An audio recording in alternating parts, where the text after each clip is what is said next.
Olá, você que nos acompanha sempre, está percebendo que o artigo 5º está de cenário novo. Queremos tornar o programa cada vez melhor para você. A partir de hoje, é com este visual que vamos receber os nossos convidados para debater temas que fazem parte do nosso dia a dia. O artigo 5º começa agora.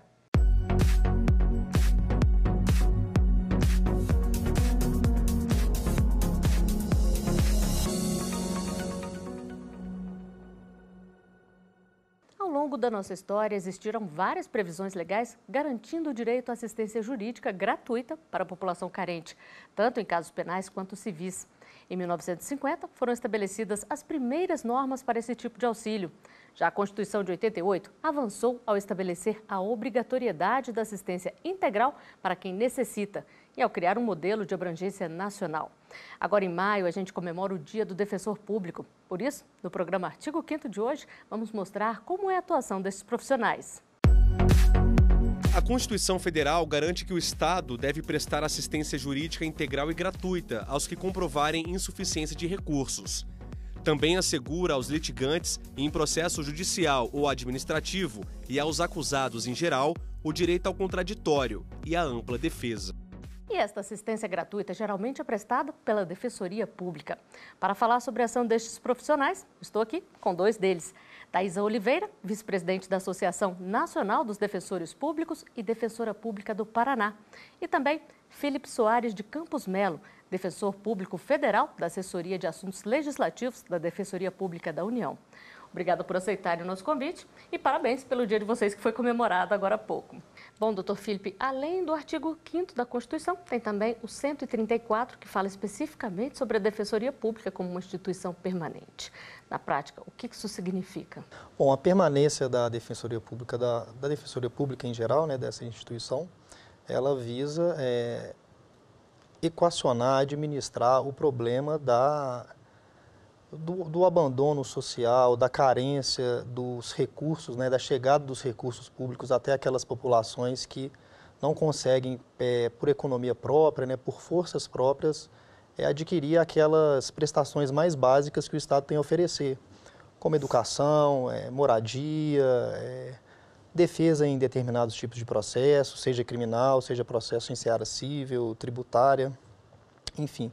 A necessidade de se ter uma estrutura permanente é para equacionar esse problema que não é um problema passageiro, né? E, doutora Thaisa, nos estados, foi uma grande conquista? Como é que era feita essa assistência gratuita antes da criação da Defensoria? Na verdade, foi uma grande conquista nos estados onde ela já está efetivamente implantada. A gente tem recém-criadas 3 defensorias públicas nos estados, Santa Catarina, Goiás, Paraná, e o Amapá, por exemplo, ainda não conta com defensoria. Então, acho que a gente está num processo de conquista ainda. Basicamente, onde não existe a defensoria pública, existem os advogados dativos que prestam essa assistência para a população, existem os escritórios, modelos das faculdades também, que prestam, e aí varia um pouquinho de cada estado. Bom, agora eu gostaria de saber especificamente a atuação de cada defensoria. Doutor Felipe, como é que é a atuação da Defensoria Pública da União? A Defensoria Pública da União, ela é uma instituição que está vinculada ao Poder Judiciário Federal. Então, a ideia é que a Defensoria Pública da União esteja onde existem varas e tribunais federais, né, e acompanha as demandas no âmbito judicial, as demandas que correm nesses órgãos judiciários. No entanto, a atuação da Defensoria, né, tanto da União quanto das demais defensorias, ela também tem um âmbito extrajudicial. O trabalho ele não se restringe apenas à atuação em juízo, à defesa em processos ou à abertura de novos processos. A gente trabalha com a orientação jurídica, com a promoção dos direitos humanos, que vai no sentido de orientar mesmo as pessoas, de trazer educação jurídica e buscar, né, no cenário atual de um número muito grande de processos e de morosidade da justiça, soluções que sejam extrajudiciais e que tragam aquele benefício que o assistido busca de forma mais rápida e efetiva. No decorrer do programa a gente vai saber mais sobre isso. Doutora Thaisa, e a ação da Defensoria Pública Estadual, como é que é? Isso, só complementando o que o Felipe já disse, a gente vai atuar na esfera estadual, na justiça estadual, em todas as matérias que dizem respeito a ela. Então, o grande volume seria na área da família, de fato, muita ação de guarda, divórcio, alimentos, e aí direito consumidor, área da saúde, infância e juventude, a própria atuação no crime. Tem uma questão que vale a pena ressaltar, a atuação da Defensoria Pública da União ela está mais associada aos órgãos, empresas públicas e autarquias, instituições federais. Então, geralmente, a atuação da Defensoria Pública, ela envolve, de um lado, o assistido e, de outro lado, algum órgão ou instituição pública. Já no campo da Defensoria Pública Estadual, já é mais presente, né, também existe nessa litigância contra órgãos públicos, né, contra instituições de Estado, mas também existe o litígio, né, o conflito entre particulares, né, uma pessoa natural contra outra pessoa natural. Já no caso da Defensoria Pública da União, não é que isso não exista, mas é muito mais frequente na Defensoria Pública da União a ação entre pessoa natural de um lado e pessoa jurídica do outro. Bom, e você vai conhecer agora diferentes histórias de pessoas que precisaram recorrer ao judiciário para resolver problemas e encontraram na Defensoria um meio para garantir esse direito assegurado na nossa Constituição. O primeiro depoimento que nós vamos ver envolve um tema recorrente nas ações, planos de saúde. Pode mostrar aqui. Meu nome é Luiz Regino Moreira da Silva, sou de Recife, Pernambuco, e queria dar um breve depoimento sobre a Defensoria Pública aqui do Estado, que presta de excelência serviço à comunidade mais necessitada, né? E eu estou com, no momento, 2 ações sendo assistido pela Defensoria, tá? Sobre o plano de saúde, que teve aumentos abusivos e o último agora eu não teria condições nenhuma de suportar o reajuste, que foi para um valor realmente sem condições, sabe? E graças a Deus entramos em 2016, dezembro, com a pedido de tutela antecipada e tivemos êxito. A Defensoria atuou muito bem e estamos esperando o resultado da sentença, que ainda mais o valor está congelado por conta disso, que eu estou tendo ainda condições de ter o plano. Doutora Thaisa, casos como o do Luiz são comuns, não é mesmo? São muito comuns na área civil. Toda essa questão de revisão de cláusulas contratuais que envolvem o direito do consumidor aparece com muita frequência, junto com questões de direito à moradia, por exemplo, uso capião, questão de aluguel, ações de interdição. Acho que no civil as questões que mais aparecem para a gente. Agora, na área de saúde também é comum as pessoas recorrerem à Defensoria para poder garantir um leito em UTI ou remédios de alto custo, não é mesmo? Como é que é a ação da Defensoria nesses casos? Em alguns estados, como por exemplo Rondônia, Pernambuco, existem até câmaras de conciliação nessa área da saúde, que envolvem um defensor, um procurador do estado, representando o estado ou o município, e um agente da Secretaria de Saúde do estado ou do município, para que a gente tente compor a situação sem precisar ajuizar uma ação. Não havendo essa composição extrajudicial, que sempre é melhor para todo mundo, por tempo, por dinheiro, qualquer que seja o motivo, a gente vai ter que aí verificar os documentos dessa pessoa. E sempre é necessário um relatório médico, a gente pede, para saber da imprescindibilidade daquele medicamento de alto custo e se é possível que se substitua por algum que esteja na lista do SUS. E aí a gente vai acompanhando. Inclusive no Paraná, existe um convênio da Defensoria do Estado com a Defensoria da União, para que até onde o medicamento custe até 60 salários mínimos, a nossa Defensoria Estadual atua. Ultrapassou isso, a Defensoria da União entra com pedido para que a gente consiga organizar as atividades e trabalhar em conjunto, as 2 defensorias. Pois é, então ela já antecipou o que eu ia perguntar para o senhor, doutor Filipe, em que casos que ações de saúde são do âmbito da Defensoria Pública da União. As questões dos medicamentos de alto custo, como bem ressaltado aqui pela colega, é muito importante que haja, né, essa interlocução entre as defensorias para otimizar o trabalho. E tem uma outra situação também que chama para si a atuação da Defensoria Pública da União, é aquela própria questão que nós já mencionamos do local onde a pessoa eventualmente será internada ou passará por um procedimento médico. Quando se trata de um local submetido à administração federal, é natural também que a Defensoria Pública ingresse por ser, né, de competência da Justiça Federal, tratar desses assuntos. E a Defensoria da União atua tanto em casos coletivos quanto individuais? A Defensoria Pública da União, ela busca promover, né, essa atuação coletiva, busca reunir em um único processo a perseguição por um benefício que abrange o maior número de pessoas, justamente para ajudar a administrar esse problema, né, do alto número de demandas em curso e que faz com que a justiça seja mais morosa. Então, a Defensoria Pública da União, ela instaurou recentemente os defensores regionais de direitos humanos e o defensor nacional de direitos humanos. Profissionais que estão aí responsáveis por receber, né, aquelas demandas de natureza coletiva, seja da sociedade, seja dos próprios colegas que observam ali no dia a dia aquelas demandas que se repetem, e eles buscam aí nos mais variados campos, né, seja na área da saúde, na área previdenciária, na área de consumidor, buscar uma solução unificada, né, para abranger o maior número de pessoas. E agora a gente confere um caso curioso que envolve cidadania. Pode rodar aqui. Sou Márcia Waina Cambeba, sou do povo Mago Cambeba do Amazonas e sou uma assistida da Defensoria Pública do Pará. Na busca e na luta por ter o meu nome indígena Wainaquiana no meu RG. E aí eu vou me chamar Márcia Wainaquiana Cambeba. E ter a minha identidade registrada no meu RG é muito importante. Por quê? Primeiro, porque é um nome étnico e a nossa luta pela resistência está nisso. Segundo, porque é uma forma de respeito à organização sociopolítico-cultural dos povos indígenas e de cada povo. E qual a importância da Defensoria junto a essa luta nossa? É porque é uma construção em parceria. A Defensoria Pública do Pará, junto com os povos indígenas.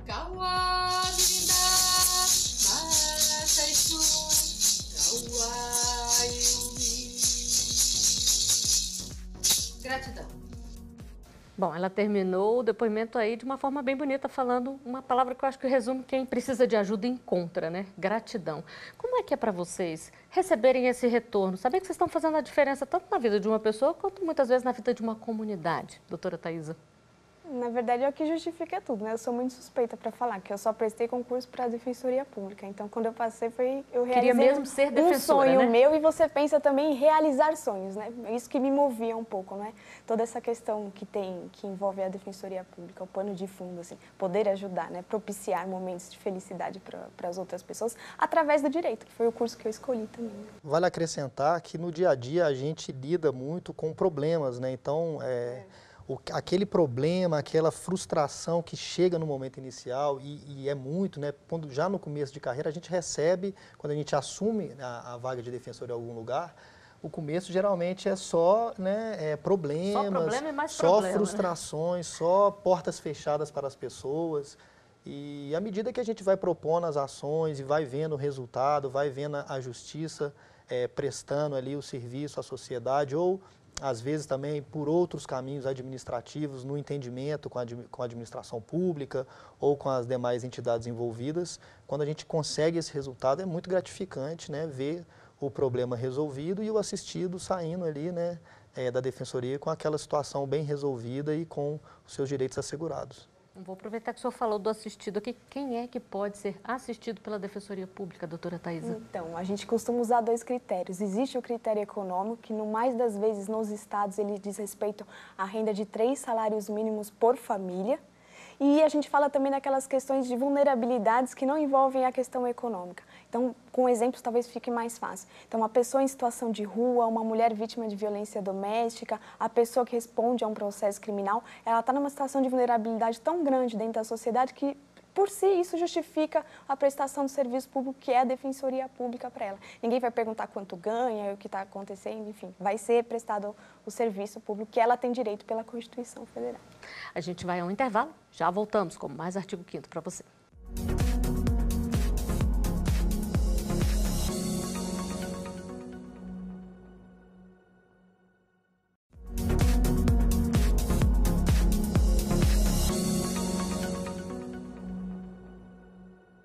O artigo 5º está de volta, hoje com um cenário novo. E neste programa, a gente conversa sobre a ação da Defensoria Pública. Aqui no estúdio, eu recebo Felipe Soares de Campos Melo, defensor público federal, e Thaisa Oliveira, vice-presidente da Associação Nacional dos Defensores Públicos. Agora imagine a situação. Você é intimado pela Polícia Federal para responder por um desvio de verba pública. Detalhe, apesar de ser um dos sócios da empresa, você não tinha conhecimento da fraude. O caso aconteceu no Tocantins e teve atuação da Defensoria Pública da União. Vamos conferir aqui. eu abri uma empresa com a sociedade, com um engenheiro que me chamou para poder fazer a sociedade. E quando eu espantei que não era feito muita licitação fraudenta com ela, que eu quando espantei fui chamado pela Polícia Federal. E através de um amigo meu me informou e eu fui atrás e fui bem assistido por isso. E estou dando a minha comissão para eles, porque foi a defesa que eles fizeram para mim. E estou sendo desenvolvido de todos os processos, graças a Deus por isso, por a minha inocência. Doutor Filipe, situação complicada do Francisco, né? Como é que é a atuação da Defensoria Pública da União nesses casos? Por incrível que pareça, esse não é um problema incomum. Ele acontece repetidas vezes, né? E é muito importante que o assistido esteja atento a situações que possam parecer com situações que vão levar a esse resultado como esse que nós vimos aqui agora. Geralmente, as pessoas podem ser usadas como laranjas, né? Ou às vezes a própria falta de orientação sobre os caminhos jurídicos, legais ali para a abertura e o fechamento de empresa faz com que essas pessoas sejam vítimas de fraude ou de algum tipo de simulação que leva a esse tipo de situação que aconteceu. Em geral, o agente que cometeu a fraude, ele extrai ali, né, os recursos que a empresa gerou, né, e deixa o passivo que não está no nome dele, que está no nome da pessoa que foi utilizada como laranja, como no caso aqui que a gente acabou de ver. Isso acaba virando uma execução fiscal, né, que é um efeito civil dessa ação, mas dependendo do valor que teria sido sonegado, né, ou do desvio que tenha sido feito, isso pode virar também um delito e, como no caso que a gente viu, a Polícia Federal entra e faz a condução para, ao final, né, transformar isso numa ação penal através do Ministério Público, caso se constate a ocorrência de um crime. Quanto antes a Defensoria Pública entra para acompanhar a pessoa, mais tranquilo fica a resolução do problema, porque se a gente já começa a atuar durante a investigação criminal, antes que aquilo se torne um processo, a gente consegue esclarecer os fatos, né, junto do assistido e das autoridades, para evitar que mais um processo seja aberto, né, e aquele constrangimento se prolongue ali por um prazo maior. Agora, nesse caso, foi de âmbito da Defensoria Pública da União porque eram verbas federais? Sim, os recursos federais, né, os tributos federais que eventualmente venham a ser sonegados, a Justiça Federal, né, a Polícia Federal, o Ministério Público Federal atraem para si a investigação. Bom, e algumas ações não são de resolução de problemas, mas de prevenção. A história que a gente vai mostrar agora vem de Minas Gerais. Com o projeto nas escolas, a Defensoria Estadual está incentivando os estudantes a buscarem alternativas na solução de conflitos e já conquistou voluntários. Vamos conferir. Olá, meu nome é Daniele Pereira da Silva, moro em Contagem. Atualmente sou cuidadora de idosos e sou voluntária do projeto MESC. Conheci a Defensoria Pública através deste projeto, que foi um projeto que nos ensinou como resolver os nossos conflitos através do diálogo. Isso foi assim, um abrir de portas para mim, porque eu realmente aprendi como resolver os meus conflitos sem precisar briga, sem precisar de desavenças. E atualmente eu levo esse projeto juntamente com a doutora Francis para as outras escolas e ajudo adolescentes e jovens a resolver os seus conflitos também. E assim a gente vai multiplicando esse projeto e trazendo muita paz para o mundo, muita harmonia e resolvendo realmente. Muito obrigada, Defensoria, pela oportunidade que vocês nos dão de realizar esse projeto. Bom, uma entusiasta aí do trabalho da Defensoria, né? A gente mostrou e acabou de ver um vídeo que mostra um trabalho bem diferente da Defensoria, que é de projetos. Eles são feitos em vários estados, doutora Thaisa? São feitos em vários estados, depende da Defensoria e da associação local também tocar esses projetos, porque a Defensoria não atua só, como já bem colocado, nos processos, mas a gente atua também de forma extrajudicial, em ações coletivas, e tem uma parte muito empolgante, pelo menos para mim, que eu trabalho defensor, que é a educação em direitos. No mais das vezes, a gente acaba tendo contato nas escolas, existem cursos que formam defensores populares para pegar algum líder de bairro, alguma coisa, passar algumas questões jurídicas para ele, mas eu me encontro muito nessa questão da educação em direitos. Você vai para uma escola conversar com os alunos, você acha que você vai passar alguma coisa, quando na verdade verdade, eles te passam muito mais do que você foi ali. Você sai melhor, assim, do que quando você entra. E você está fazendo uma ação preventiva, né? Aquele menino, aquela menina, no futuro, conhecendo os seus direitos, tem menos chance de cair num sistema de justiça, enfim, criminal, infanto-juvenil, qualquer coisa assim. E também vai de encontro ao que a senhora já falou aqui, né? A questão de tentar solucionar os conflitos sem judicializá-los, né? Exatamente. Economizar tempo e dinheiro para todo mundo envolvido nas situações. E o modelo da nossa defensoria é reconhecido internacionalmente. A ONU aprovou resoluções em 2011 e 2012 recomendando que os países membros adotassem o nosso modelo. Então, eu gostaria de saber o que vocês destacam nas defensorias do Brasil. Doutor Felipe. Essa estratégia que as defensorias têm buscado de tirar os problemas do Poder Judiciário e resolver e deixar para o Poder Judiciário somente aqueles problemas que realmente não têm solução. O diálogo entre as instituições, né, as conversas extrajudiciais no âmbito administrativo, elas trazem muitas soluções aí mais rápidas, mais efetivas e que podem gerar um benefício muito grande para o assistido. Então, a atuação extrajudicial e a criação, né, no caso da Defensoria Pública da União, de grupos de trabalho que são voltados àquelas demandas específicas que acontecem numa quantidade maior, eu acho que são dois pontos fortes, né, e que fazem com que a prestação da assistência jurídica integral gratuita ela evolua e consiga resultados mais efetivos. E nas defensorias estaduais, doutora Thaisa? Lembrei de uma coisa interessante, talvez se colocar aqui também, que é a atuação das defensorias em âmbito internacional. Existem defensores públicos interamericanos que atuam perante a Corte Interamericana de Direitos Humanos, a Comissão também, e na verdade são litigâncias estratégicas. Em apertada síntese é o seguinte: quando de alguma forma se entende que o Estado brasileiro não deu conta de suprir, de dar uma resposta a uma grave violação de direitos humanos, por exemplo, o caso Pedrinhas, do Maranhão, chegou até a Corte, através da Defensoria Pública, porque se entendeu que aqui não houve um saneamento, uma resposta efetiva para esse caso. Então, se leva o caso para outras instâncias para fora do Brasil. Eu acho que uma atuação bem importante, simbólica e muito significativa dentro da nossa carreira também. Bom, e a nossa equipe foi às ruas para ouvir das pessoas como elas veem o trabalho das defensorias públicas. Vamos conferir. Eu nunca utilizei o serviço público, mas eu acho importante ter isso para a população. Para defender o brasileiro, né? Que é o que muitas pessoas estão precisando, né?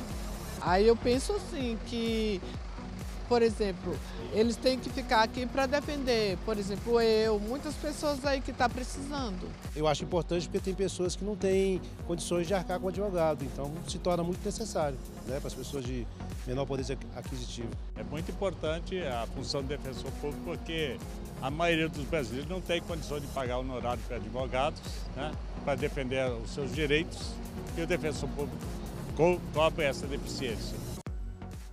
Doutor Felipe, é realmente uma parte significativa da população que depende da defensoria, não é mesmo? Sim, com certeza. Nós temos aí espalhado pelo Brasil um número altíssimo de pessoas em condição de hipossuficiência e que precisam aí dessa assistência e da orientação jurídica também, que não só resolve, né, problemas que já aconteceram, que precisam ali de uma solução, mas através da orientação também a gente consegue fazer essa prevenção, evitar que essas pessoas aí acabem caindo aí em situações que levem a esses constrangimentos, né? Agora a gente sabe que nem tudo são flores, né? O Ministério da Justiça trabalha com uma estimativa de um defensor público para cada 15 mil pessoas hipossuficientes ou carentes e que há um déficit de 6 mil defensores públicos estaduais. Como é que se resolve essa situação, doutora Thaisa? Exatamente. Em 2014, nós tivemos a promulgação da Emenda Constitucional 80, que, dentre outras coisas, prevê que onde haja um promotor e um juiz, haja também um defensor público, a depender do índice de adensamento populacional, e do grau de pobreza daquela região. Nós estamos hoje, as defensorias estaduais, em apenas 40% das comarcas e a gente estima que a gente tem como potencial usuário dos nossos serviços 80% da população. Então tem um trajeto muito grande também, né, para a gente conseguir estruturar de maneira efetiva as defensorias. Se você pegar em termos de números também, a gente tem em torno de 5.800 defensores estaduais, ao passo que nós temos quase 12 mil juízes e 11 mil promotores. Então há um desequilíbrio, né, entre o Estado que acusa, o que defende e o que julga. É preciso que a gente equilibre cada vez mais para possibilitar o acesso à justiça das pessoas necessitadas no nosso país. E no caso da Defensoria Pública da União, qual é o déficit aí, doutor Felipe? A gente está aí algo em torno de 30% das sessões judiciárias federais, né, dos locais onde tem vara da Justiça Federal. A gente tem um plano de interiorização que começou com a Emenda Constitucional 80. No entanto, esse plano está paralisado, né, tendo em vista a Emenda Constitucional 95, né, que foi a limitação dos gastos. E a gente está com em torno de 73 unidades. E dessas 73 unidades, existe um déficit de defensores já nessas unidades. Tem muitas unidades que estão com os ofícios, né? Cada ofício é a unidade onde fica um defensor. Então, nós temos dentro dessas 73, várias que estão com ofícios vagos, né? Com defensores cumulando a atuação de 2 ofícios em cima de uma pessoa só.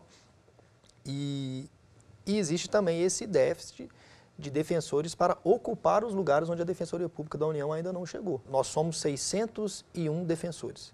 A gente deve ter mais ou menos esse mesmo número de vagas já com previsão em lei para serem ocupadas, mas a questão do novo regime fiscal, ela exige um pouco de prudência.